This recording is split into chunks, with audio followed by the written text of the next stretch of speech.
tem uma frase sua que, falando sobre a emoção descontrolada, aqui nesse livro, que você diz assim, ó, que agir de forma descontrolada gera uma dificuldade em criar uma ponte para a reconciliação. Então, muito desses conflitos familiares, às vezes a gente perde a cabeça, fala o que não deve. Então, às vezes, um segundo que a gente lança uma palavra, talvez dificultam a encarnação toda para que se reconcilie, né?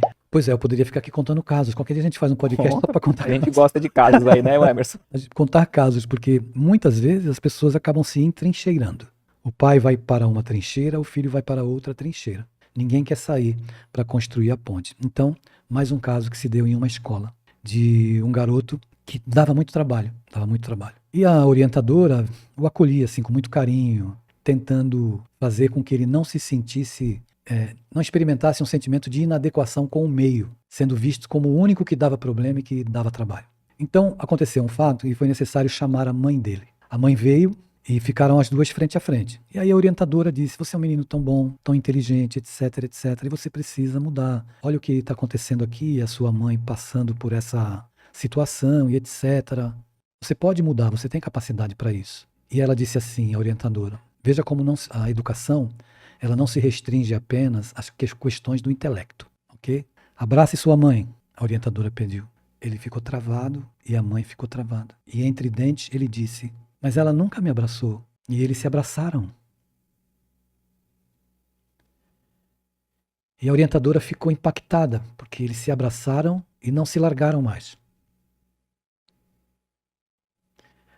E ela precisou esperar um tempo até que eles saíssem daquele momento, né, que também era uma catarse muito importante. E a gente percebe que em todo o processo educativo, a didática deve ser a didática do afeto. Porque quando eu toco o coração da criança, do adolescente, dos pais, do próprio professor, o caminho fica aberto para que a gente possa trabalhar as questões humanas, as questões afetivas e as questões do intelecto.